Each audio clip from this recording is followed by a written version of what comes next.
On a freezing winter night, a wealthy young woman encounters a homeless man and, driven by compassion, decides to take him home to save him from the deadly cold. However, when he steps out of the bath completely transformed, she could never have foreseen the shocking revelation that was about to change her life forever. The frigid Colorado wind howled through the towering pines, their branches heavy with fresh snow. Elizabeth Montgomery stood at the floor-to-ceiling windows of her downtown Denver penthouse, her reflection ghostly against the city lights below. At 34, she was the epitome of success, CEO of Montgomery Enterprises, heiress to a real estate empire, and one of Forbes's 30 under 40 to watch. Yet as she gazed at the bustling streets, a familiar emptiness gnawed at her core. Elizabeth's manicured fingers traced the cold glass, her mind drifting to the countless board meetings, charity galas, and jet-setting trips that filled her calendar. She had everything money could buy, but the recent loss of her father, Richard Montgomery, had left a void no acquisition could fill. The great man's absence loomed large, his booming laugh and larger-than-life presence now nothing more than echoes in empty hallways. "Ms. Montgomery," her assistant's voice crackled through the intercom. "The board is waiting for you in the conference room." Elizabeth sighed, smoothing her tailored Armani suit. "I'll be right there, Sarah. Thank you." The meeting dragged on, filled with profit projections and expansion plans. Elizabeth nodded at all the right moments, her mind elsewhere. As the last executive filed out, she slumped in her leather chair, exhaustion seeping into her bones. Sarah appeared in the doorway, concern etched on her face. "Is everything all right, Ms. Montgomery?" Elizabeth managed a weak smile. "Just tired, Sarah. It's been a long week." "It's only Tuesday," Sarah gently reminded her. "Is it?" Elizabeth chuckled humorlessly. "God, I need a break." Sarah hesitated, then said, "Your father's birthday is coming up this weekend. Perhaps you could take some time off. Go up to the mountain house." The suggestion hit Elizabeth like a punch to the gut. The mountain house, her father's sanctuary, now hers. She hadn't been there since the funeral, unable to face the memories. But suddenly, the idea of escaping the city's suffocating grip was overwhelmingly appealing. "You know what, Sarah? That's not a bad idea. Cancel my appointments for the rest of the week. I'm going to head up to Vail." Sarah's eyebrows shot up. "Now? But there's a big storm rolling in." Elizabeth was already grabbing her coat. "I'll be fine. I need this." "Have the house opened up and stocked, will you?" "Of course, Ms. Montgomery. Please drive safely." The highways out of Denver were relatively clear, but as Elizabeth's sleek Audi Q7 climbed into the mountains, the weather took a turn for the worse. Snow pelted the windshield, the wipers struggling to keep up. The radio crackled with warnings of whiteout conditions and closed roads ahead. Elizabeth gripped the steering wheel tighter, her knuckles white.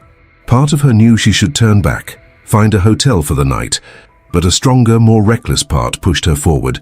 She needed to outrun the ghosts chasing her, even if it meant driving straight into the heart of the storm.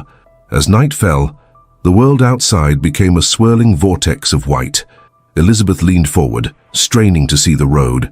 Her GPS had long since lost signal, leaving her to navigate by memory and instinct. The familiar landmarks were buried under feet of snow, turning the once familiar route into an alien landscape. A sudden gust of wind rocked the SUV, and Elizabeth felt the tires lose traction. Her heart raced as she fought to regain control, the vehicle fishtailing dangerously close to the guardrail. With a silent prayer, she managed to straighten out, her breath coming in short, panicked gasps. "Get it together, Liz," she muttered to herself. "You can do this." Just as her nerves began to settle, a dark shape loomed in her headlights. Elizabeth slammed on the brakes, the ABS kicking in as the Audi slid to a stop mere inches from a figure huddled by the roadside. For a moment, Elizabeth sat frozen, her hands shaking on the wheel. The figure hadn't moved, and a horrifying thought crossed her mind. Had she hit someone?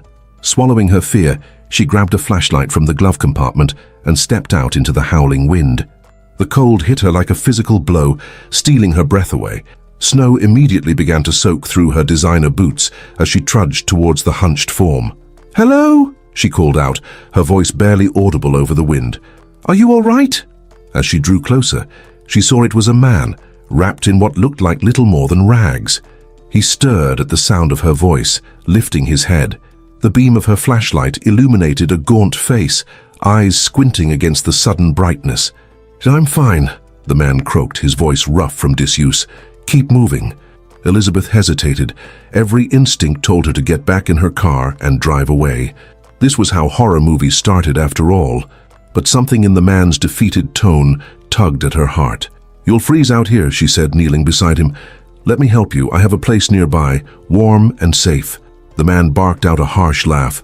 "Lady, nothing's safe, especially not for someone like me with someone like you." Elizabeth flinched at the bitterness in his voice but stood her ground. "I'm Elizabeth, and you are?" He was silent for so long she thought he wouldn't answer. Finally he muttered, "Jack. Name's Jack." "Well, Jack," Elizabeth said, forcing cheerfulness into her tone, "I'm not leaving you out here to die, so you have two choices. Come with me willingly, or I'll call for help and have you forcibly rescued. Your call." Jack stared at her, bewilderment replacing some of the hostility in his eyes. "You're serious, aren't you?" "As a heart attack," Elizabeth confirmed. "Now can you walk?" With visible effort, Jack pushed himself to his feet. He swayed dangerously, and Elizabeth rushed to support him. Despite the layers of ragged clothing, she could feel how thin he was, his body radiating a concerning heat despite the frigid air. "My car's just there," she said, guiding him through the snow. "Let's get you warmed up." Getting Jack into the passenger seat was a struggle, but eventually Elizabeth had him buckled in and the heat blasting. As she pulled back onto the road, she cast a sidelong glance at her unexpected companion. In the harsh glow of the dashboard lights, Jack looked even worse. His face was gaunt, cheekbones sharp enough to cut glass. A ragged beard couldn't hide the sores on his lips, and his eyes were glassy with what Elizabeth suspected was fever. "There's water in the console," she said softly. "Help yourself." Jack's hand shook as he reached for the bottle, but he managed to take a few small sips. "Why are you doing this?" he asked, his voice barely above a whisper. Elizabeth kept her eyes on the treacherous road as she answered, "Because it's the right thing to do, and because I know what it's like to feel alone." The rest of the drive passed in silence, broken only by Jack's labored breathing and the howl of the wind outside. Elizabeth's mind raced, questioning her decision, even as she knew she couldn't have left him behind. Finally, the lights of the Montgomery family's Vale compound came into view. Elizabeth let out a breath she hadn't realized she'd been holding. As she pulled up to the main house, she saw Jack's eyes widen in disbelief. "This is your place?" he asked, a hint of his earlier suspicion returning. Elizabeth nodded, suddenly self-conscious of the mansion's grandeur. "It was my father's. Now it's mine, I suppose." She helped Jack out of the car, supporting much of his weight as they made their way to the front door. As they crossed the threshold into the warm, softly lit foyer, Elizabeth felt a strange sense of rightness settle over her. For the first time in months, the emptiness inside her receded, replaced by a sense of purpose. "Let's get you cleaned up," she said, leading Jack towards the guest wing. "Then we'll see about some food and medicine. You're safe now, Jack. I promise." As they disappeared down the hallway, neither noticed the old photograph hanging in the entryway. In it, a young Elizabeth smiled brightly, next to a handsome teenage boy with familiar eyes that now, years later, stared out from Jack's gaunt face. The storm raged on outside, but within the walls of the Montgomery mansion, the winds of change were already beginning to blow. The first rays of dawn crept through the frost-laced windows, casting a warm glow across the plush carpets of the guest room. Jack stirred, his eyes fluttering open in confusion.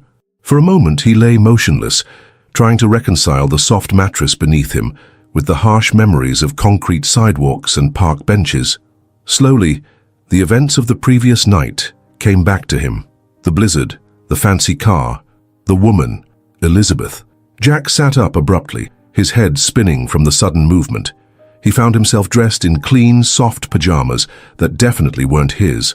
The room around him was larger than any apartment he'd ever lived in, decorated in muted earth tones and dotted with expensive-looking artwork. "What the hell?" he muttered, swinging his legs over the side of the bed. His bare feet sank into the thick carpet, and he wiggled his toes, marveling at the simple luxury. A gentle knock at the door made him jump. "Jack?" Elizabeth's voice called softly. "Are you awake? I've brought some breakfast." Jack's stomach growled at the mention of food, but anxiety twisted in his gut. Yeah, come in," he replied, his voice still rough with sleep. Elizabeth entered, balancing a tray laden with more food than Jack had seen in months. The scent of coffee, bacon, and fresh bread made his mouth water. She set the tray on a nearby table, then turned to him with a smile that didn't quite hide the concern in her eyes. "How are you feeling?" she asked, keeping her distance as if afraid of spooking him.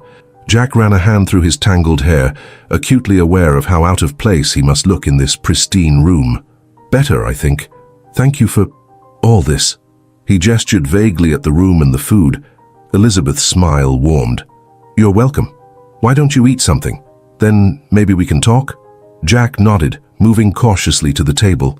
He picked up a piece of toast, taking a small bite. It was all he could do not to wolf down the entire plate in seconds. Elizabeth watched him for a moment, then said, "I'll let you eat in peace. There are clean clothes in the dresser. When you're ready, come find me in the living room. Down the hall, take a left." After she left, Jack ate with increasing urgency, savoring flavors he'd almost forgotten. When the plate was clean, he explored the attached bathroom, marveling at the array of toiletries and the rainfall shower. He stood under the hot water for what felt like hours, scrubbing away layers of grime and fatigue. Dressed in jeans and a soft sweater that fit surprisingly well, Jack made his way down the hall. He passed numerous closed doors, each one hinting at more luxury beyond. Family photos lined the walls. Elizabeth, through the years, always smiling, always surrounded by well-dressed people who exuded success and confidence. Jack's steps slowed as he neared the living room, doubt creeping in. What was he doing here? He didn't belong in this world of wealth and privilege. Every instinct screamed at him to run, to get out before he was hurt or humiliated.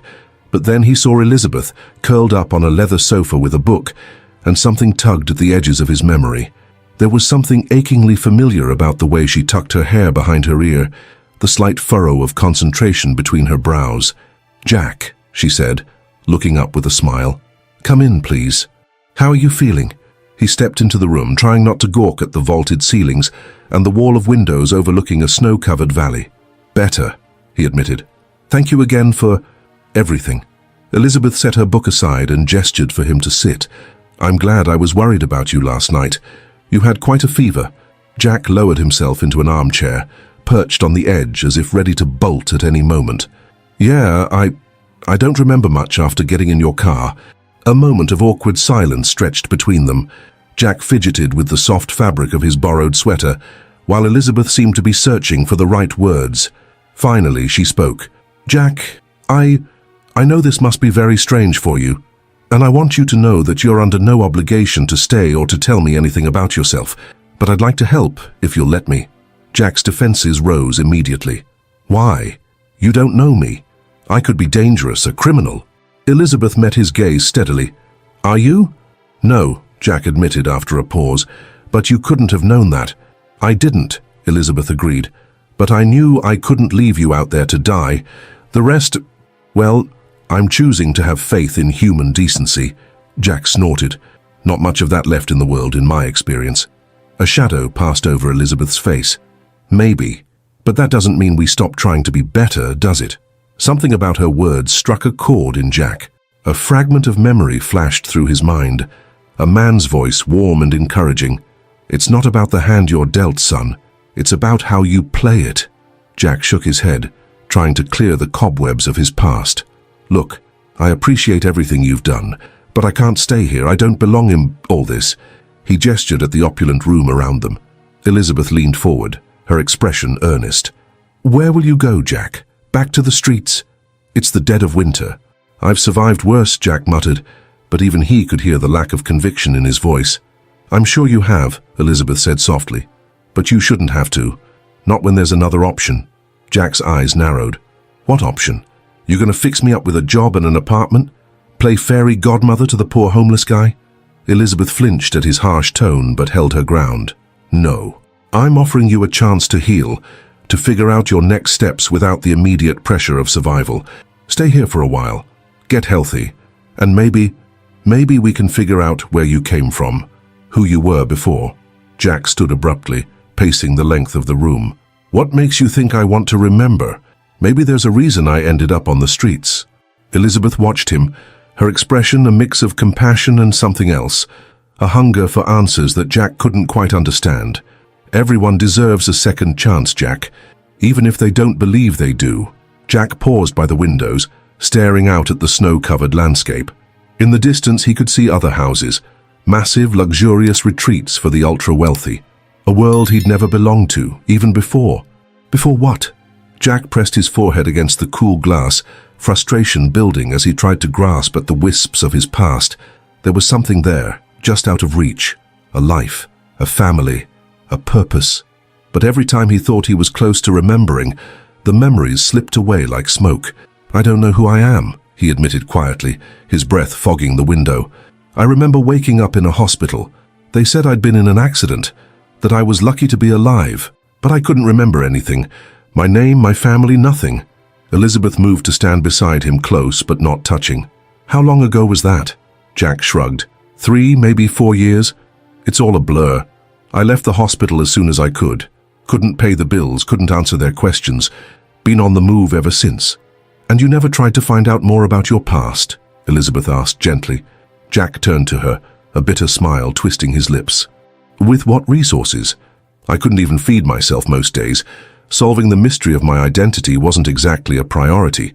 Elizabeth nodded, her eyes filled with a sadness that made Jack uncomfortable. He didn't want her pity. "I'm sorry," she said. "I can't imagine how difficult that must have been." Jack shrugged again, turning back to the window. "It is what it is. Can't miss what you don't remember, right?" But even as he said it, Jack knew it wasn't true.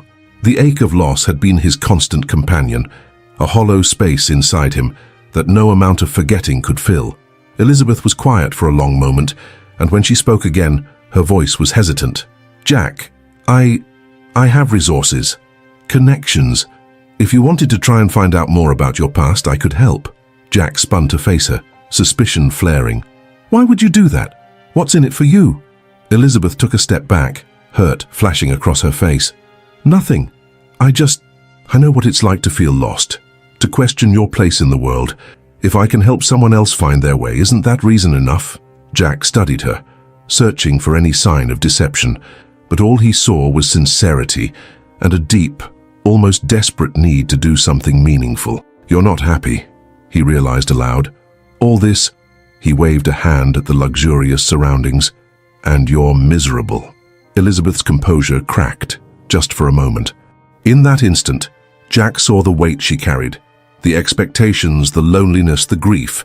Then her mask slipped back into place, and she was once again the poised, confident woman who had rescued him from the storm. "My happiness isn't the issue here," she said firmly. "We're talking about you, Jack, about giving you a chance to reclaim your life." Jack ran a hand through his hair, conflicting emotions warring within him. Part of him yearned to know the truth, to understand the dreams and fragments of memory that haunted him, but another part was terrified of what he might discover. "What if I don't like what I find out?" he asked quietly. "What if I was someone bad?" Elizabeth's expression softened. "Then you'll have the chance to choose who you want to be now. The past doesn't have to define you, Jack." A memory stirred, a woman's voice this time, warm and loving. "You have a good heart, Jake. Never forget that." Jake. The name echoed in Jack's mind, feeling both foreign and achingly familiar. He swayed slightly and Elizabeth reached out to steady him. "Jack, are you all right?" He blinked, focusing on her concerned face. For a split second he saw her younger, a teenager with braces and freckles, laughing as she chased him through a sunlit garden. Jack jerked away from her touch, his heart pounding. I need some air," he muttered, stumbling towards the patio doors. Elizabeth followed him outside, where the crisp mountain air bit at their skin. Jack gripped the railing of the deck, taking deep breaths as he tried to make sense of the images flooding his mind. "Jack," Elizabeth said softly, "whatever you're remembering, whatever you're feeling, you don't have to face it alone. Let me help you." He turned to look at her, really look at her for the first time, and in that moment, something clicked into place. The familiarity, the sense of connection he'd felt since she'd found him on that snowy road. It wasn't just gratitude or confusion. "I know you," Jack whispered, his voice trembling. "I don't know how, but I know you." Elizabeth's eyes widened, a mix of hope and fear crossing her face. "What do you mean?" But before Jack could answer, a searing pain lanced through his head. He cried out, clutching his temples as his knees buckled. "Jack!" Elizabeth exclaimed, rushing to catch him as he collapsed. As consciousness slipped away, Jack heard a child's laughter, saw a flash of a red bicycle, felt the warmth of a summer day, and through it all, a name echoed in his mind. Jake. My name is Jake. The world faded to black, leaving Elizabeth cradling Jack's unconscious form on the snow-dusted deck, the mountains looming silently in the distance, holding secrets yet to be revealed. The steady beep of a heart monitor filled the sterile hospital room as Jack slowly regained consciousness. His eyelids fluttered open, squinting against the harsh fluorescent lights. As his vision cleared, he found Elizabeth sitting by his bedside, her face etched with worry and something else, a mix of hope and fear that made his stomach clench. "Jack," she breathed, leaning forward. "How are you feeling?" He tried to speak, but his throat was dry. Elizabeth quickly offered him a cup of water, helping him take small sips. As the cool liquid soothed his parched throat, fragments of memory flashed through his mind. The mountain house, the sudden pain, the flood of images, just before he blacked out. "What happened?" he managed to croak out. Elizabeth's hands twisted in her lap. "You collapsed. The doctors say it was a combination of exhaustion, malnutrition, and..." She hesitated. "And possibly the return of repressed memories." Jack, or was it Jake, closed his eyes, trying to make sense of the jumbled images in his mind. "I remembered something," he said slowly. "A name. Jake. And you. I knew you, didn't I?" Elizabeth's breath caught. "Jack, there's something I need to show you." She reached into her purse and pulled out a worn photograph. With trembling hands, she held it out to him. Jack took it, his brow furrowing as he studied the image.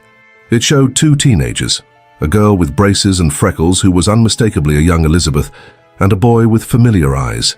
His eyes. "That's us," Elizabeth said softly. "At my sweet 16 party. You're my cousin, Jake Montgomery." The world seemed to tilt on its axis. Jake, stared at the photograph, a tidal wave of emotions crashing over him. Relief at finally knowing his identity, warred with confusion and a deep, aching sense of loss for the years stolen from him. "How," he started, his voice breaking. "How is this possible? Why didn't you recognize me?" Elizabeth's eyes filled with tears. "I did, in a way. That's why I couldn't leave you on that road. There was something so familiar about you, but I couldn't place it. Jake, you've been missing for 10 years. We all thought you were dead." The weight of her words settled over him like a heavy blanket. 10 years. A decade of his life, gone in the blink of an eye.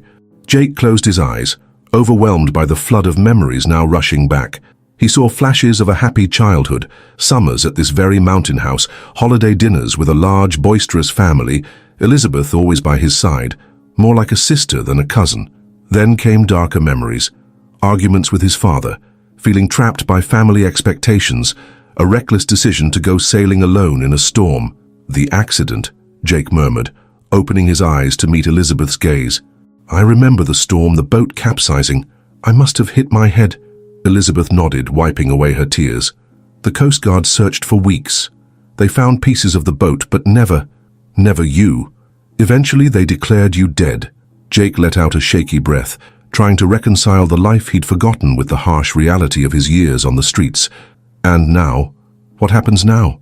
Before Elizabeth could answer, a commotion in the hallway drew their attention. The door burst open, and an older woman rushed in, her eyes wild with a desperate hope. "Jake!" she gasped, freezing at the sight of him. "Oh my God, it's really you!" Recognition hit Jake like a physical blow. "Mom!" he whispered, his voice cracking with emotion. Margaret Montgomery let out a strangled sob and rushed to her son's bedside, gathering him in her arms. Jake clung to her, inhaling the familiar scent of her perfume as years of longing and loss poured out of both of them. Elizabeth stepped back, giving mother and son space for their reunion. As she watched them, a complex mix of emotions swirled within her. Joy at having her cousin back warred with guilt over not recognizing him sooner, and anxiety about what this would mean for all their lives going forward. The next few hours passed in a blur of tearful reunions and shocked exclamations as more family members arrived. Jake's father, Robert, stood shell-shocked in the corner of the room, unable to tear his eyes away from the son he'd thought he'd buried. Elizabeth's parents hovered nearby, offering support and fielding calls from other relatives eager for news. As the day wore on, the initial euphoria of Jake's return began to give way to the complicated reality of the situation. A detective arrived to take statements, explaining that Jake's case would need to be officially reopened. There were legal matters to address. Jake had been declared dead, his assets distributed, his very existence erased from official records. Elizabeth watched as Jake's eyes grew more and more overwhelmed, his responses becoming shorter, his body language closing off. She recognized the signs of his impending withdrawal and stepped in. "I think that's enough for today," she said firmly, addressing the room at large. "Jake needs rest, and we all need time to process this. Why don't we reconvene tomorrow?" There were murmurs of protest, but Elizabeth stood her ground.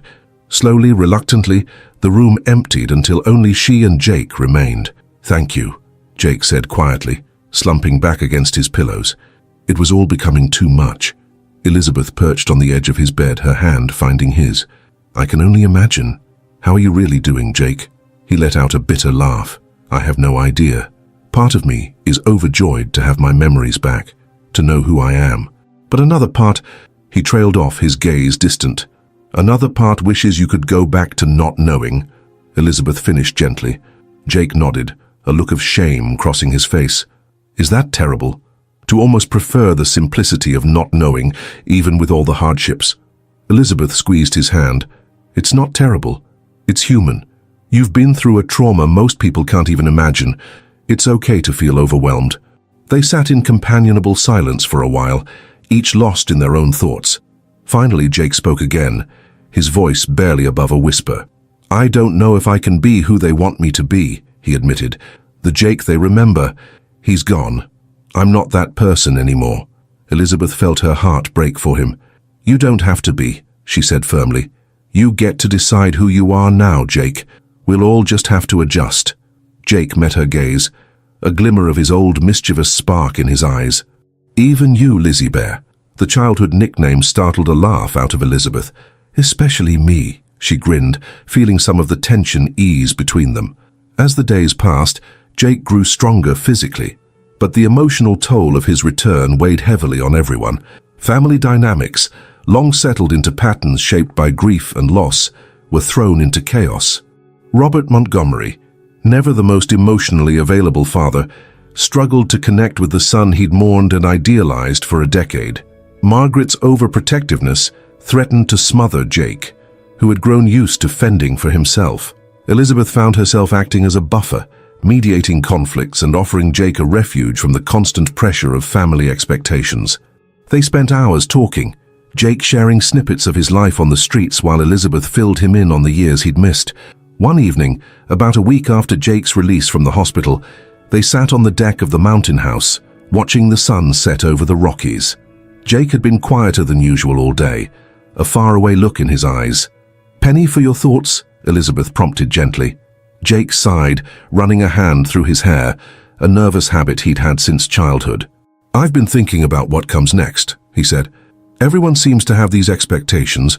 Dad wants me to join the company, Mom wants me to move back home, but none of it feels right." Elizabeth nodded, understanding all too well the weight of family expectations. "What do you want, Jake?" He was quiet for a long moment, his gaze fixed on the darkening sky. I want to help people," he said finally. "Being on the streets, I saw so much suffering, so many people who'd fallen through the cracks. I want to do something about that." A spark of excitement lit up Elizabeth's eyes. "You know, I've been thinking along similar lines," she admitted. "Ever since I found you on that road, I haven't been able to stop thinking about how many others are out there needing help." Jake turned to her, a glimmer of hope in his expression. "Yeah?"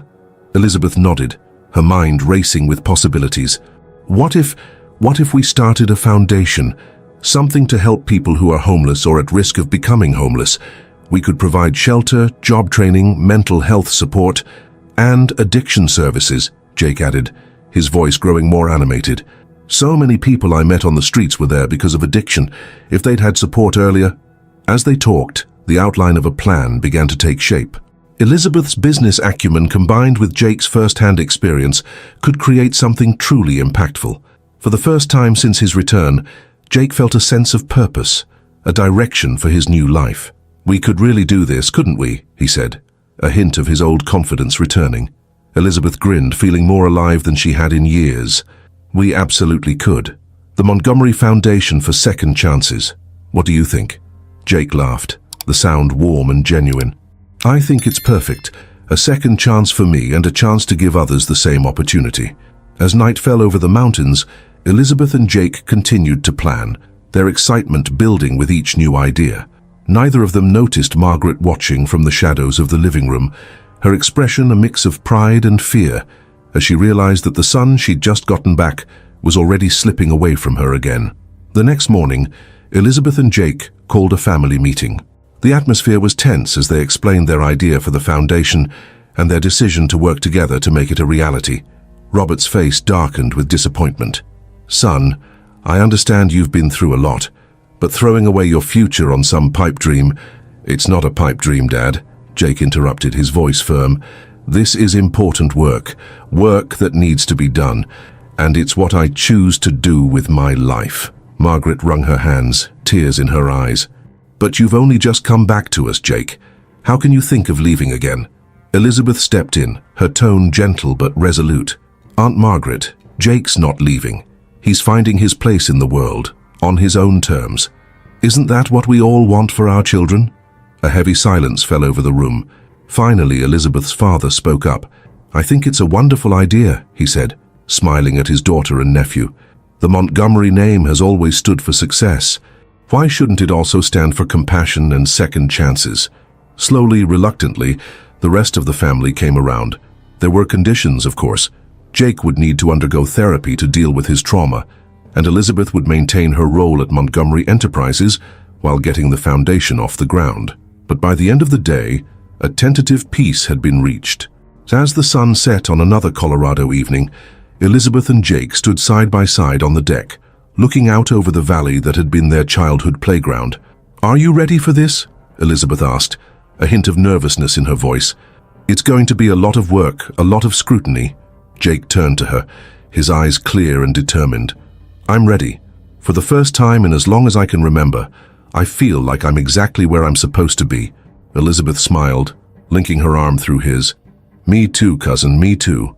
As they stood there, the last light fading from the sky, both Elizabeth and Jake felt the weight of the past lifting.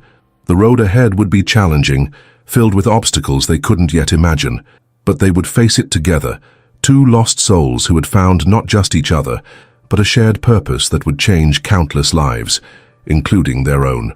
The decision was made.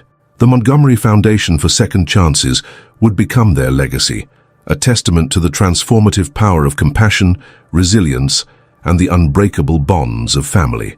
As night fell over the Rockies, a new chapter began, not just for Jake and Elizabeth, but for all those whose lives they would touch in the years to come. The early morning sun cast long shadows across the polished mahogany conference table in the Montgomery Enterprises boardroom. Jake Montgomery sat rigid in his chair, his borrowed suit feeling like a costume he'd been forced to wear. Across from him, Elizabeth flipped through a stack of papers, her brow furrowed in concentration.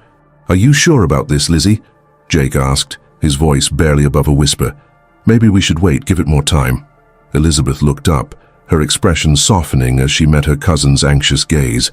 Jake, we've been planning this for weeks. The foundation needs funding to get off the ground, and the board needs to approve it.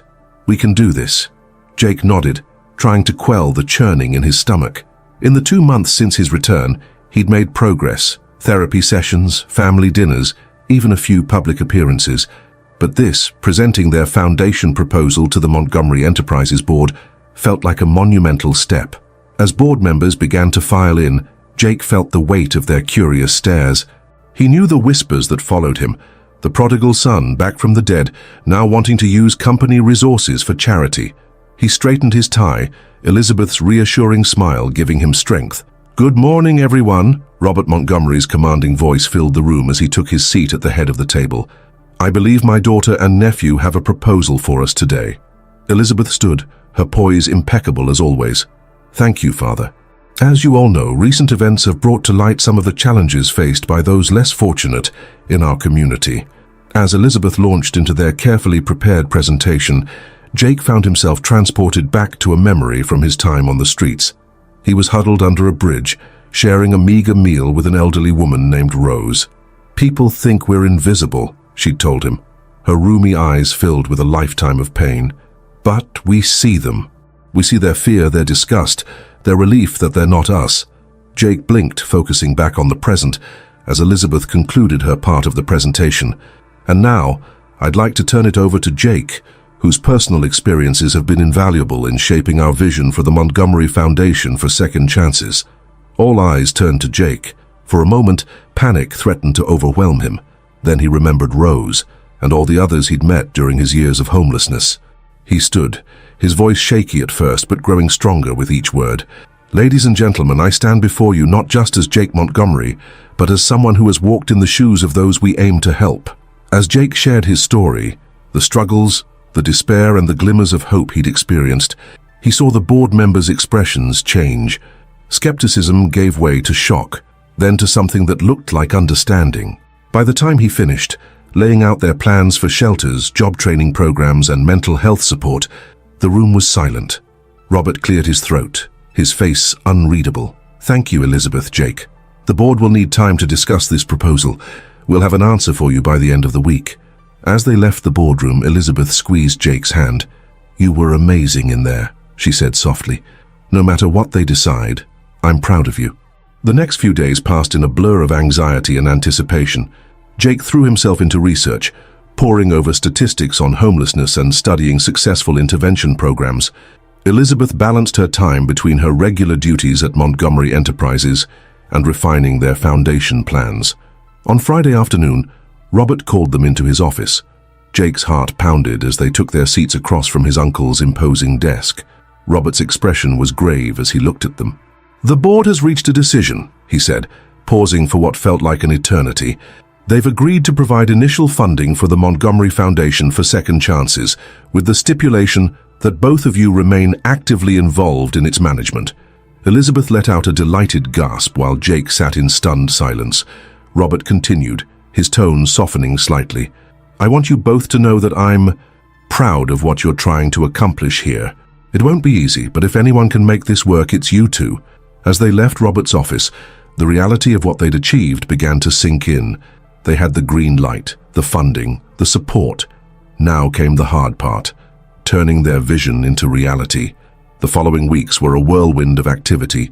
Jake and Elizabeth threw themselves into the work of setting up the foundation, navigating the complex world of non-profit regulations, hiring staff, and scouting locations for their first shelter. For Jake, each step forward in establishing the foundation was accompanied by personal challenges. The more he immersed himself in the world of business and philanthropy, the more he struggled to reconcile it with his experiences on the streets. One afternoon, as they toured a potential site for their first shelter, Jake found himself overwhelmed by memories. The abandoned warehouse, with its graffitied walls and broken windows, was eerily similar to places he'd sought refuge during his darkest days. "Jake?" Elizabeth's voice broke through his reverie. "Are you okay?" He blinked, realizing he'd been standing motionless, staring at a corner where a makeshift bed of cardboard and newspapers lay. "Yeah, I've been in places like this before. On the other side." Elizabeth's expression softened with understanding. She'd learned to recognize these moments when Jake's past and present collided. "Do you want to talk about it?" Jake took a deep breath, running his hand along the rough brick wall. "It's strange," he said quietly. "Part of me looks at this place and sees potential, what it could become, how it could help people. But another part of me is right back there, feeling that desperation, that hopelessness." Elizabeth moved closer, her hand finding his in a gesture of support. "Maybe that's what makes you the perfect person to lead this project, Jake. You understand both sides in a way no one else can." Jake nodded, squeezing her hand gratefully. "You're right. It's just, sometimes it feels like I'm living two lives. Jake Montgomery, the prodigal son and budding philanthropist, and Jack, the homeless guy who's seen the worst of humanity. You're both," Elizabeth said firmly. "And that's what makes you unique, what gives our foundation its heart. We're not just throwing money at a problem, we're approaching it with real understanding." As they continued their tour, Jake felt a renewed sense of purpose. Yes, the memories were painful, but they were also fuel for the fire of change he and Elizabeth were trying to ignite. While Jake grappled with integrating his past and present, Elizabeth faced her own challenges. The more involved she became with the foundation, the more she questioned the values and priorities that had driven her for so long. One evening, as they worked late in the foundation's temporary office, Elizabeth found herself staring at a framed magazine cover on the wall, her own face smiling back at her under the headline, 30 Under 30, The Future of Business. "What's on your mind, Lizzie?" Jake asked, noticing her distraction. Elizabeth sighed, gesturing at the cover. "I used to think this was everything, being successful, being recognized. But now I'm not so sure." Jake moved to stand beside her, studying the image. "Having second thoughts about the foundation?" "No, not at all," Elizabeth said quickly. "If anything, I'm more committed than ever. It's just, I'm realizing how empty a lot of my achievements feel compared to what we're doing now." Jake nodded, understanding all too well the feeling of re-evaluating one's life. "It's okay to be proud of what you've accomplished, Lizzie. Those skills, that drive, they're what's making this foundation possible." Elizabeth turned to him, her eyes shining with unshed tears. "I know. It's just, I keep thinking about that night I found you on the road. How close I came to just driving by. What kind of person does that make me?" "It makes you human," Jake said gently. "What matters is that you didn't drive by. You stopped, you helped, and now you're dedicating yourself to helping others. That's growth, Lizzie. That's becoming a better version of yourself." As Elizabeth wiped away a stray tear, Jake pulled her into a hug. They stood there for a moment, two people who had found unexpected purpose in each other's struggles. The challenges of reintegrating Jake into society extended beyond the professional realm. Family dynamics, long settled into patterns shaped by his absence, were thrown into turmoil by his return. Sunday dinners at the Montgomery mansion became a weekly exercise in navigating emotional minefields. Jake's parents, still grappling with the miracle of his return, oscillated between overprotectiveness and unrealistic expectations. One such dinner took a tense turn when Margaret brought up the subject of Jake's living situation. "Darling, don't you think it's time you move back home? That apartment downtown is so impersonal." Jake set down his fork, taking a deep breath. "Mom, we've talked about this. I need my own space. I'm not a teenager anymore." Robert chimed in, his tone gruff. "Your mother's right, son. You've been through a trauma. You shouldn't be alone." "I'm not alone," Jake insisted, frustration creeping into his voice. "I have my therapy, my work with the foundation. I'm building a life." Elizabeth watched the exchange with growing concern. She could see Jake's jaw clenching, his posture becoming more defensive. Before things could escalate further, she intervened. "Aunt Margaret, Uncle Robert," she said, keeping her voice calm. "I know you're worried about Jake. We all are. But part of his recovery is regaining his independence. The Jake who came back to us isn't the same boy who left. We need to give him space to figure out who he is now." A heavy silence fell over the table. Finally, Margaret spoke, her voice trembling slightly. "We just got you back, Jake. We're terrified of losing you again." Jake's expression softened. He reached across the table, taking his mother's hand. "You're not going to lose me, Mom. I'm here, I'm staying. But I need you to trust me, to know what I need." As the tension slowly dissipated, Elizabeth caught Jake's eye, offering a supportive smile. These family dinners might be challenging, but they were also opportunities for healing, for rebuilding bonds strained by years of absence and grief. As summer faded into autumn, the Montgomery Foundation for Second Chances began to take shape. The warehouse they'd toured months earlier was now undergoing renovations, transforming into a multi-purpose facility that would offer shelter, job training, and support services. Jake and Elizabeth threw themselves into every aspect of the project, from fundraising galas to hands-on volunteer work.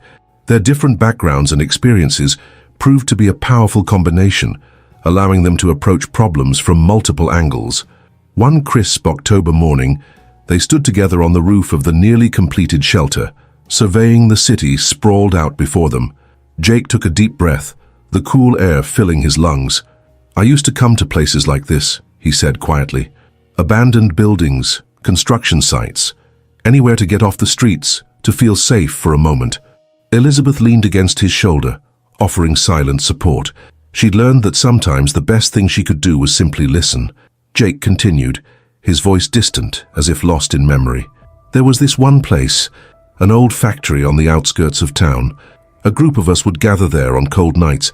We'd share whatever food we'd managed to scrounge up, tell stories, try to forget how hard things were for a while. He turned to Elizabeth, his eyes shining with unshed tears. I keep thinking about them, Lizzie. All the people I met out there, I got a second chance, but what about them? Elizabeth squeezed his hand. That's why we're doing this, Jake. We can't help everyone, but we can make a difference. One person at a time. As they stood there looking out over the city they hoped to change, a commotion from the street below caught their attention. A small group of protesters had gathered, carrying signs with slogans like "No shelter in our neighborhood" and "Protect our property values." Jake's face fell as he read the signs. I knew we'd face opposition, but seeing it, Elizabeth straightened her shoulders, a determined glint in her eye. Then we'll just have to show them why this matters. Come on, let's go talk to them. As they made their way down to the street, Jake felt a familiar anxiety creeping in. He'd faced hostility on the streets, but this was different. These weren't people lashing out from their own pain. These were people actively trying to stop their work. Elizabeth approached the group first, her voice calm and steady. Good morning. I'm Elizabeth Montgomery, and this is my cousin Jake. We're the founders of the Montgomery Foundation. Can we talk about your concerns? A middle-aged man stepped forward, his expression skeptical. Look, we're not against helping people, but a homeless shelter? Here? It'll bring crime, drugs. Our children won't be safe. Jake felt a surge of anger at the man's words, but he forced himself to remain calm. Sir, I understand your fears, but I've been where the people we're trying to help are. They're not criminals or addicts. They're people who've fallen on hard times who need a chance to get back on their feet. For the next hour, Jake and Elizabeth engaged with the protesters, listening to their concerns and explaining their vision for the shelter. Jake shared his own story, watching as suspicion gave way to surprise and, in some cases, understanding. By the time they finished, the mood had shifted. While not everyone was fully convinced, the outright hostility had faded. One woman even approached Jake, her eyes filled with tears. My brother, she said softly. He's been on the streets for years. We've tried to help, but maybe a place like this is what he needs.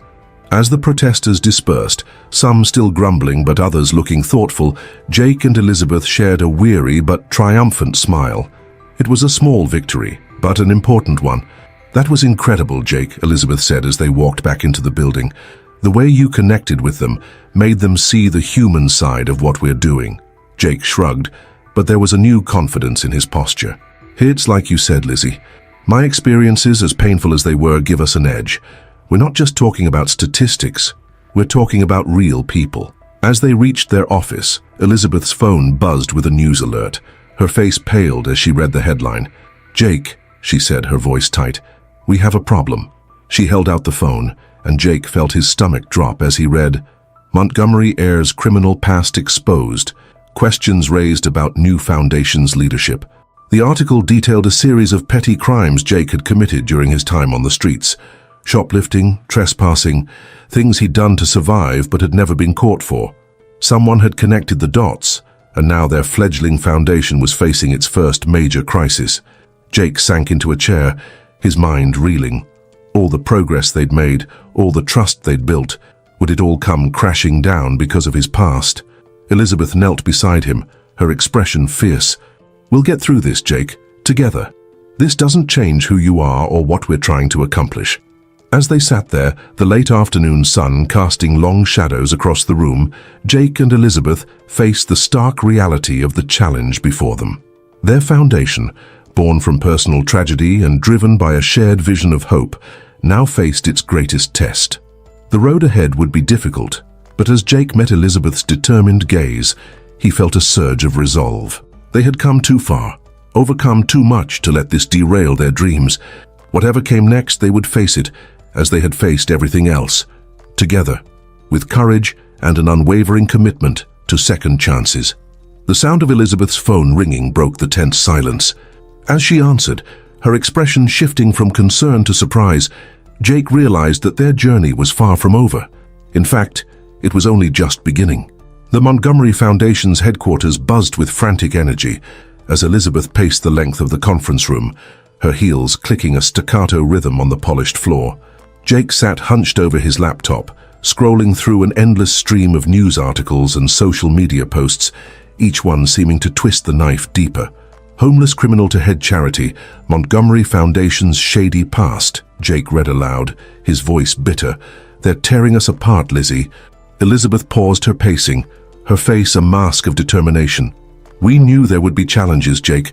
We just need to face this head on. The door burst open, and Sarah, Elizabeth's longtime assistant, rushed in. I've got our PR team on standby, and legal is reviewing our options, but there's something else. Elizabeth and Jake exchanged worried glances. What is it, Sarah? Elizabeth asked. Sarah hesitated, then said, Your father's calling an emergency board meeting. There's talk of suspending foundation operations pending a full investigation. The news hit like a physical blow. Jake slumped in his chair, while Elizabeth gripped the back of hers so tightly her knuckles turned white. When? Elizabeth managed to ask. Tomorrow morning, Sarah replied. 9 a.m. sharp. As Sarah left to make more calls, Jake stood and walked to the window, staring out at the city below. Maybe I should step down, he said quietly. The foundation is more important than me. If I'm the problem— Don't you dare, Elizabeth interrupted, her voice fierce. She crossed the room, grabbing Jake by the shoulders and forcing him to face her. You are not the problem, Jake. You're the heart of this foundation. Everything we're doing is because of your experiences, your insight. We're not giving up. Jake met her gaze, seeing the fire in her eyes. Slowly, he nodded. Okay, he said. So what's our plan? For the next several hours, Elizabeth and Jake worked tirelessly, preparing their defense. They gathered testimonials from people they'd helped, compiled statistics on the positive impact they'd already made, and crafted a statement addressing Jake's past head-on. As night fell, they found themselves alone in the office, the rest of the staff having gone home hours ago. Elizabeth rubbed her tired eyes, looking over at Jake, who was still typing furiously. Jake, she said softly, we should get some rest. Tomorrow's going to be a long day. He nodded absently, not looking up from his screen. You go ahead. I just want to finish this. Elizabeth hesitated, then walked over to him. Gently, she closed his laptop. Jake, look at me. He did, and she saw the fear and uncertainty in his eyes. What if it's not enough? He whispered. What if they shut us down? Elizabeth took his hands in hers. Then we'll start over. We'll find another way. But right now you need to sleep, we both do. As they gathered their things to leave, Elizabeth's phone rang. She frowned at the unfamiliar number but answered. Hello? Is this Elizabeth Montgomery? A gruff voice asked. Yes, who's this? My name's Frank. I knew Jake from the streets. Elizabeth's eyes widened. She put the phone on speaker, motioning for Jake to listen. I saw the news, Frank continued, about Jake's past and all. I just wanted to say, he saved my life, back when we were both out there. I was ready to give up and he gave me hope, showed me kindness, when no one else would. Jake's breath caught, tears welling in his eyes, as he recognized the voice of an old friend he'd thought he'd never hear from again. Frank, Jake said, his voice thick with emotion. I'm so glad you're okay. There was a pause. Then Frank's voice came back, choked with emotion. Jake? Man, it's really you. Listen, I told the reporter who contacted me to shove it. I won't let them drag you down. You're doing good work. Don't let them stop you. After the call ended, Jake and Elizabeth sat in stunned silence. Finally, Elizabeth spoke. That's it. That's our answer. Jake looked at her, confused. What do you mean? We need to show the board, show everyone, the real impact you've had.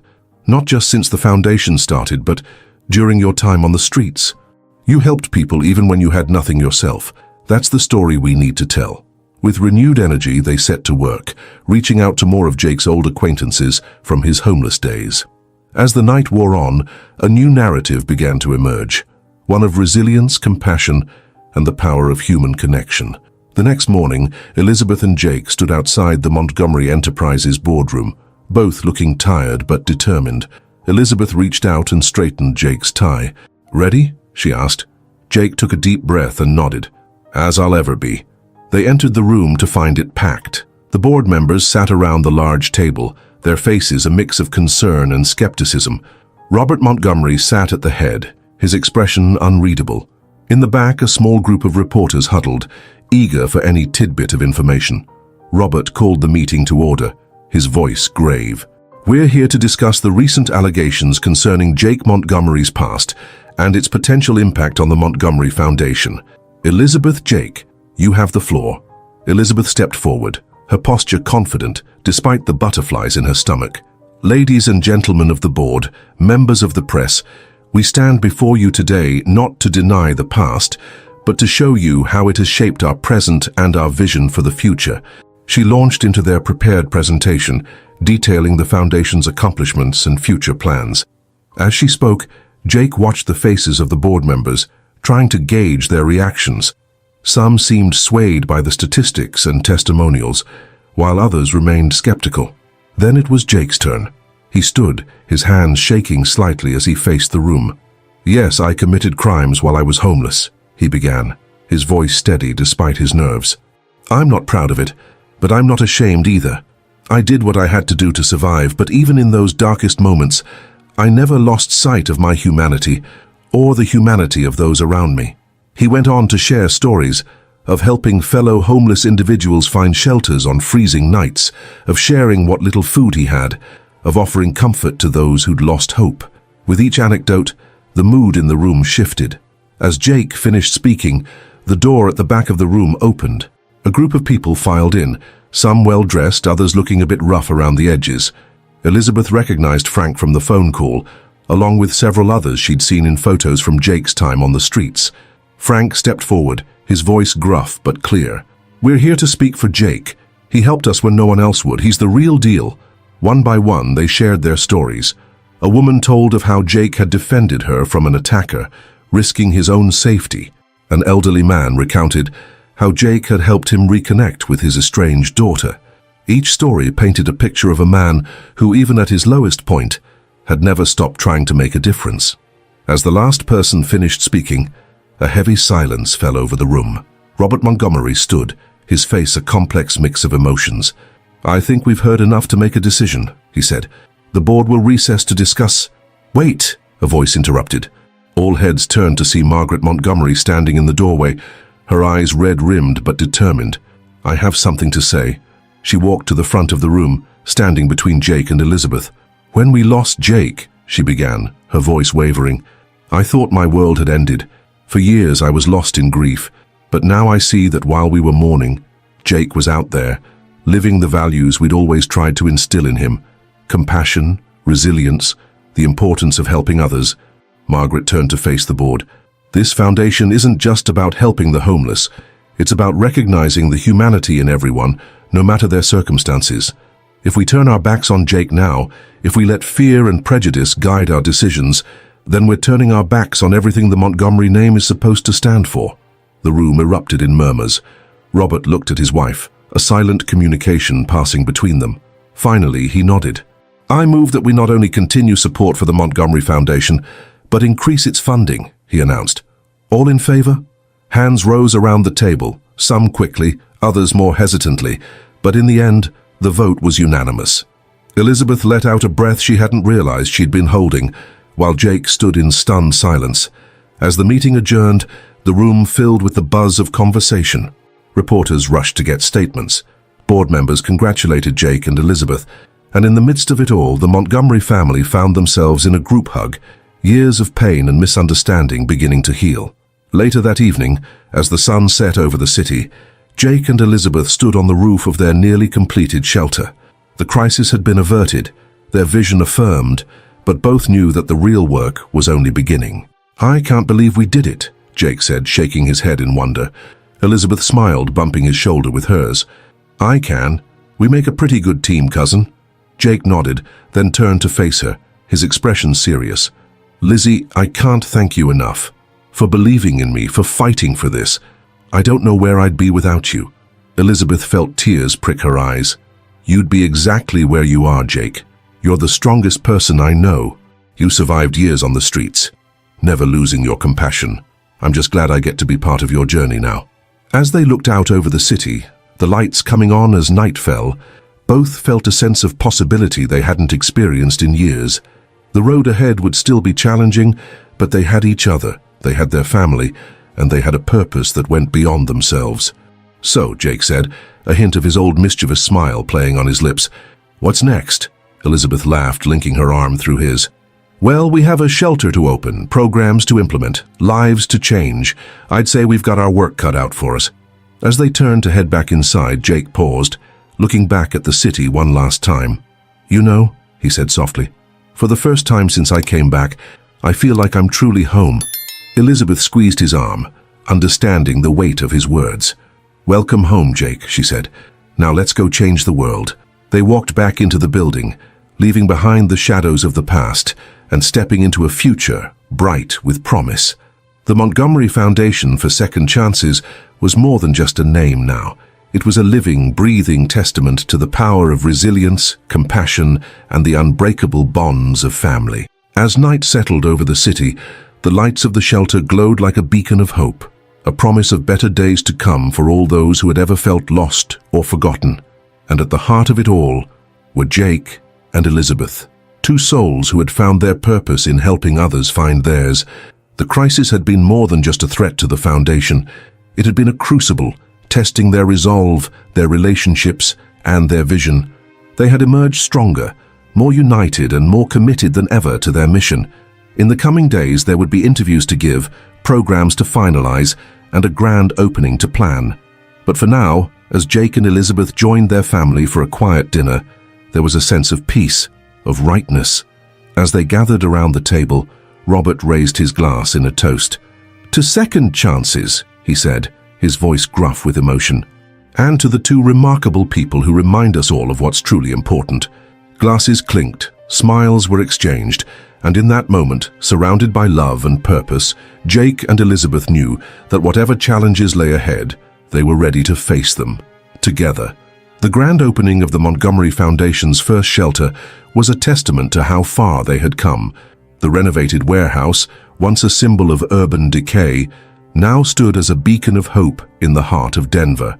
Its facade, painted in warm, welcoming colors, bore the foundation's logo, a phoenix rising from ashes, symbolizing rebirth and second chances. Jake stood at the podium, his hands steady, as he addressed the crowd gathered for the ribbon-cutting ceremony. The past 6 months had transformed him, not just physically. He now stood tall in a well-fitted suit, his hair neatly trimmed, but in his demeanor, gone was the haunted look in his eyes, replaced by a quiet confidence and sense of purpose. Today, he began, his voice clear and strong, we're not just opening a building. We're opening doors to new beginnings, to hope, to the possibility of a better tomorrow for those who have been forgotten by society. As Jake spoke, Elizabeth watched from the side, her heart swelling with pride. She caught her father's eye in the crowd, and Robert gave her a subtle nod of approval. The journey to this moment had been fraught with challenges, but it had also healed wounds and bridged gaps that had seemed insurmountable. After the ceremony, as guests toured the facility, Jake found himself approached by a familiar face, Frank, the old friend from his days on the streets who had come to his defense during the crisis. This place is something else, Jake, Frank said, looking around in awe. You really did it. Jake clasped his friend's shoulder. We did it, Frank. Your voice, your story. It made all the difference. How are you doing? The job working out? Frank nodded, a smile spreading across his weathered face. Yeah, the construction gig your foundation set me up with, it's good, steady work. I've even got my own apartment now, small, but it's mine, you know. As they talked, Elizabeth approached, greeting Frank warmly. I'm so glad you could make it, Frank. Your support has meant the world to us. Frank shuffled his feet, looking slightly embarrassed. It was nothing, just telling the truth. Listen, I was wondering, there's this group I've been talking to, other folks trying to get back on their feet. They're good people, just need a chance. I was thinking maybe I could bring them by, show them what you've got going on here. Jake and Elizabeth exchanged a glance, both breaking into wide smiles. Frank, that's exactly what we want, Jake said. This place isn't just for shelter, it's a community. The more people we can reach, the better. As Frank moved on to explore more of the facility, Elizabeth linked her arm through Jake's. You know, she said softly, moments like that make all the late nights and stress worth it. Jake nodded, his eyes scanning the room filled with volunteers, donors, and potential residents. It's really happening, isn't it? We're making a difference. The impact of the Montgomery Foundation extended far beyond the walls of their first shelter. In the months following the opening, Elizabeth and Jake found themselves at the forefront of a growing movement in Denver. Elizabeth, once known primarily as a cutthroat businesswoman, was now a regular fixture at city council meetings and community forums.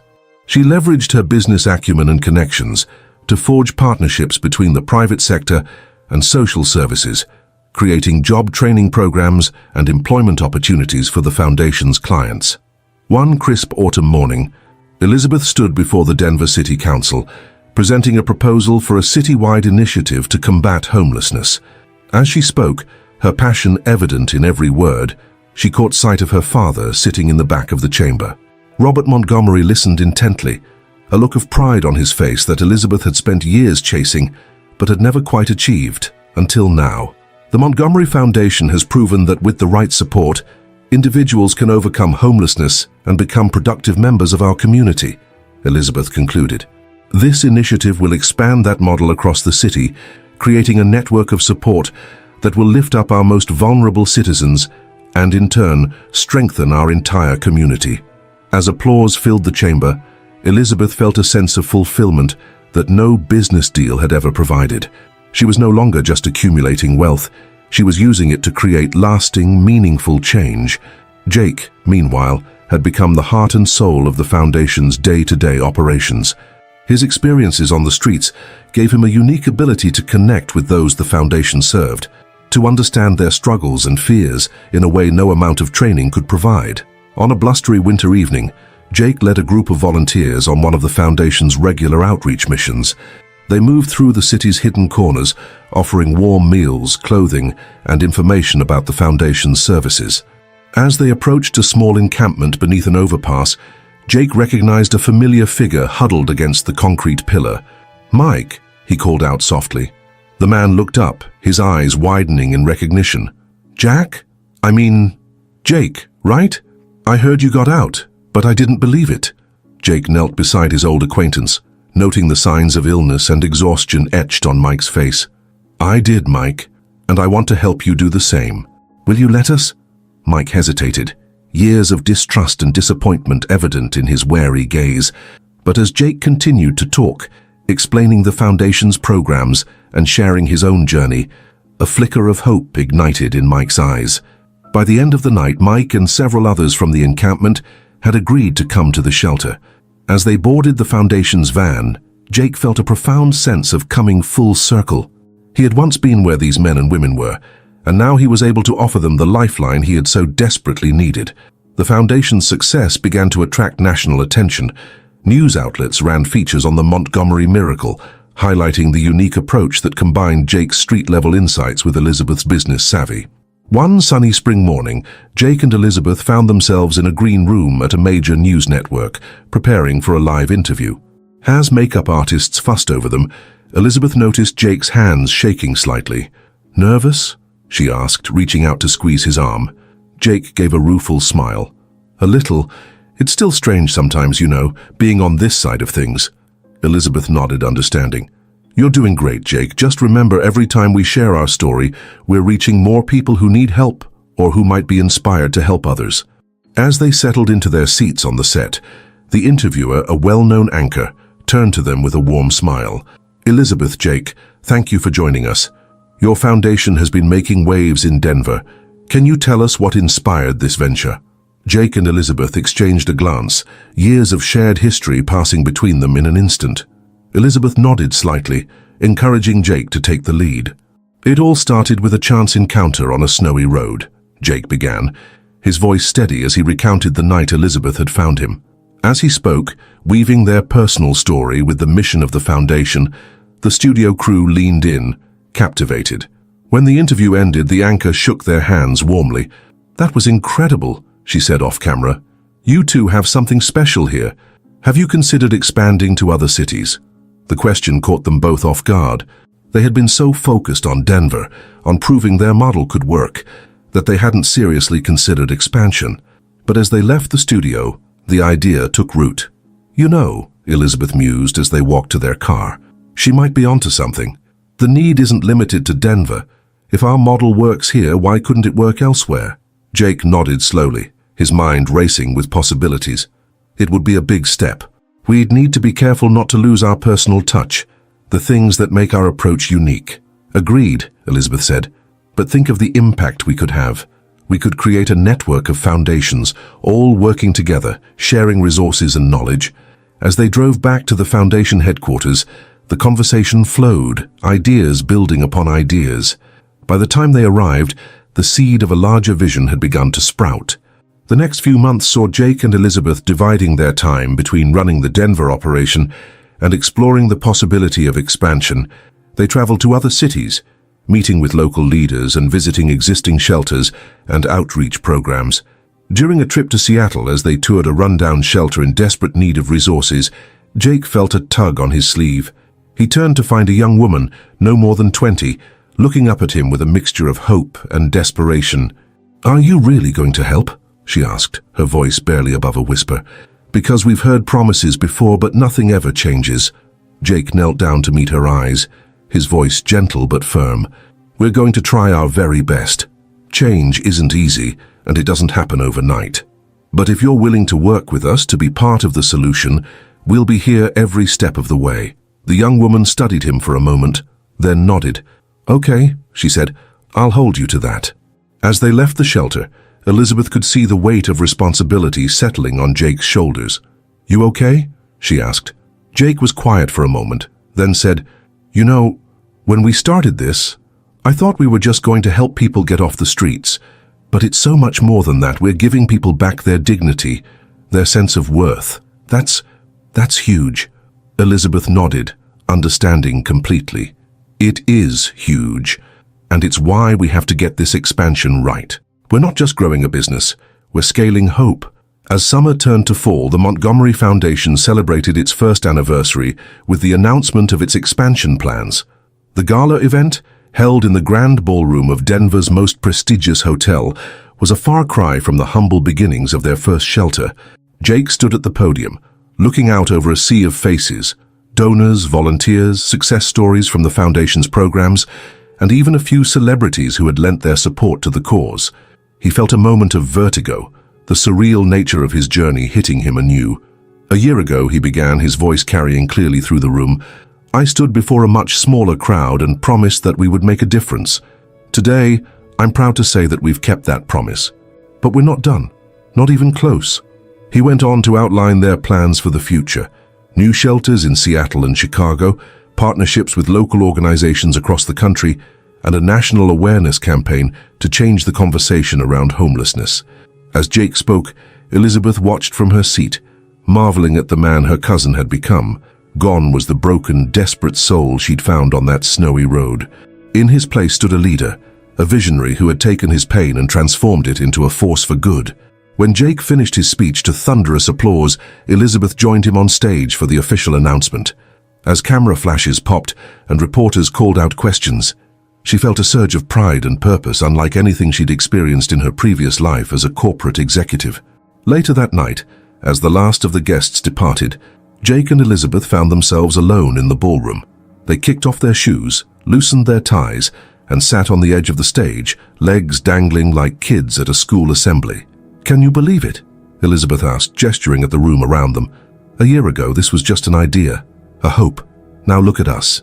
Jake nodded, a mix of emotions playing across his face. "It's incredible. But you know what I keep thinking about? That first night at the shelter, when we opened the doors and weren't sure if anyone would come. Remember?" Elizabeth smiled at the memory.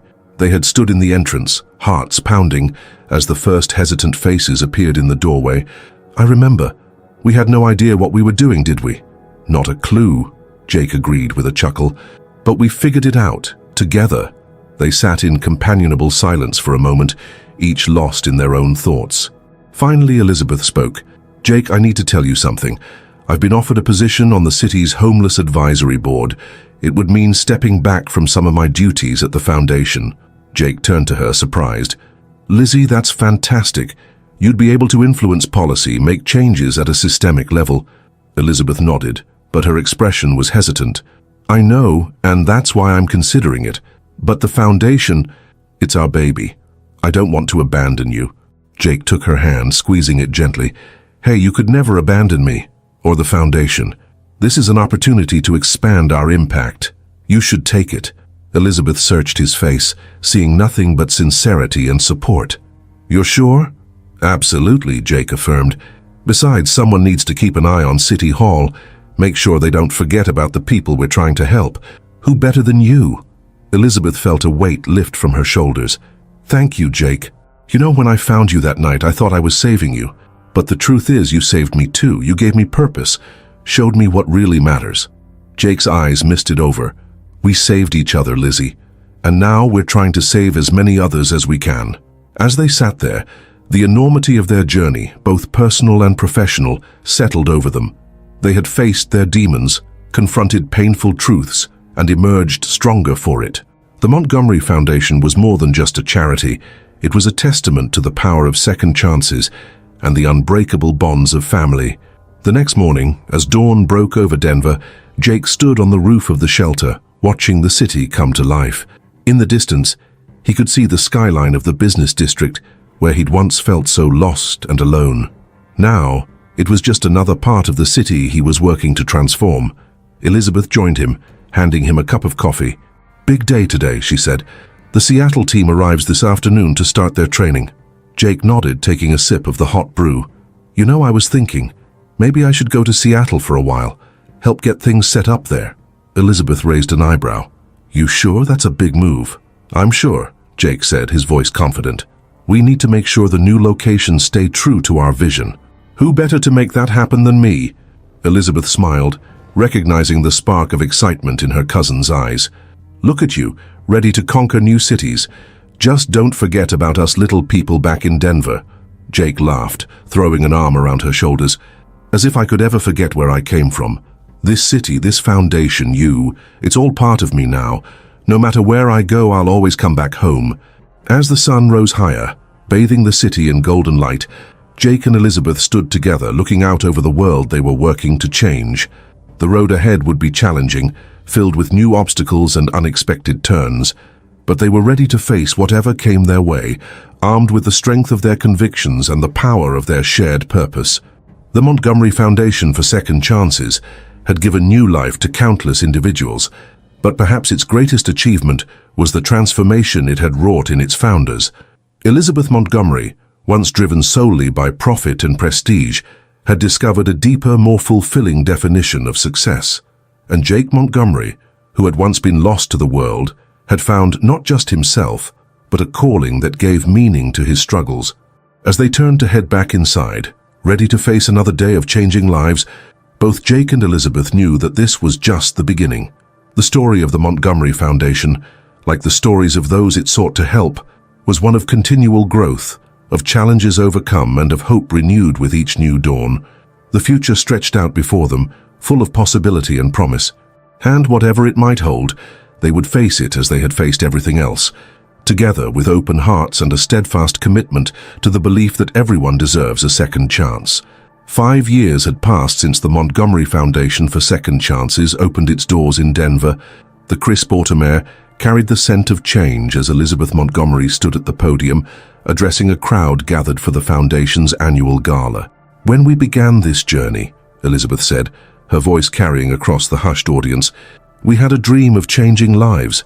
Today, I'm proud to say that dream has become a reality, far beyond what we ever imagined.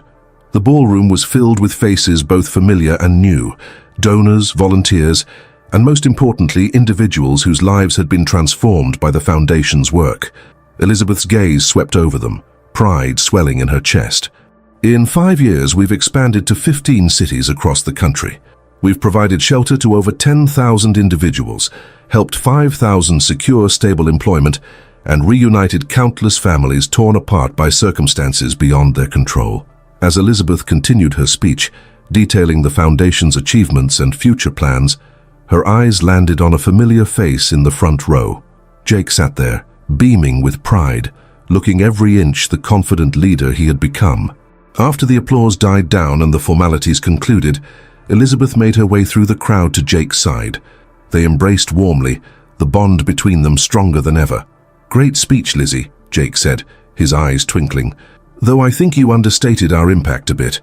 Elizabeth laughed, linking her arm through his as they moved towards a quieter corner of the room.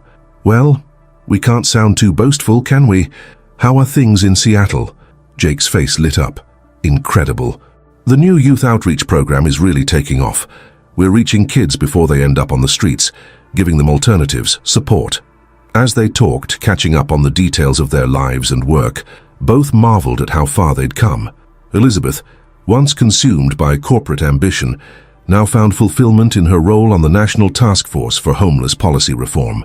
Jake, who had once been lost and alone, now led teams across the country, his experiences informing every decision and initiative. Their conversation was interrupted by the arrival of Frank, now the Foundation's outreach coordinator in Denver.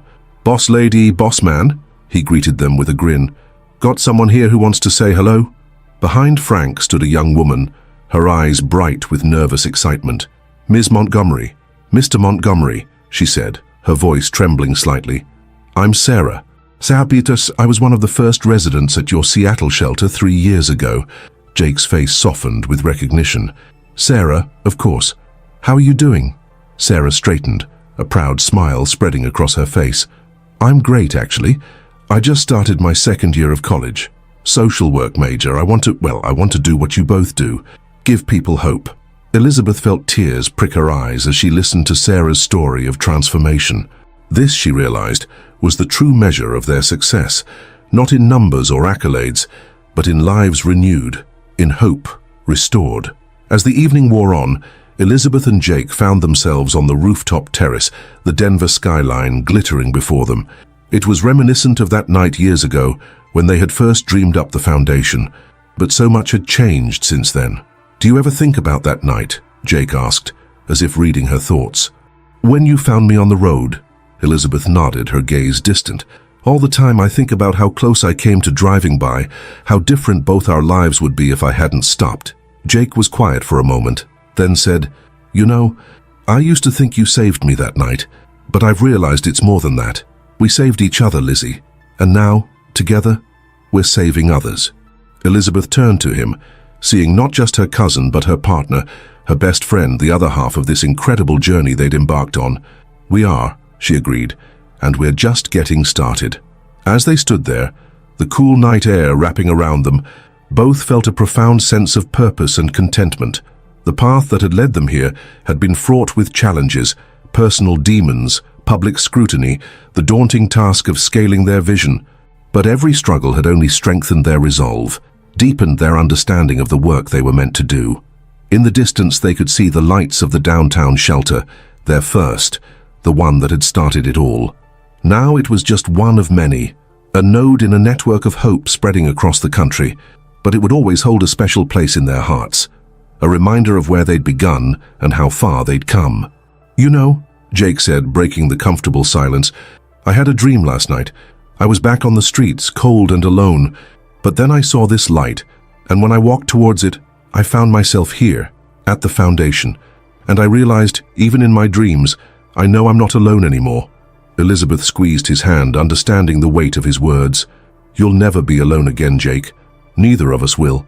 As they turned to rejoin the gala, a shooting star streaked across the sky. They paused, watching its bright arc. "Make a wish," Elizabeth said softly. Jake shook his head, a contented smile on his face. "No need. Everything I could wish for, we're already working towards. One second chance at a time." They walked back inside, leaving the quiet of the night for the warmth and energy of the gathering. As they moved through the crowd, greeting donors, volunteers, and program participants, the impact of their work was palpable.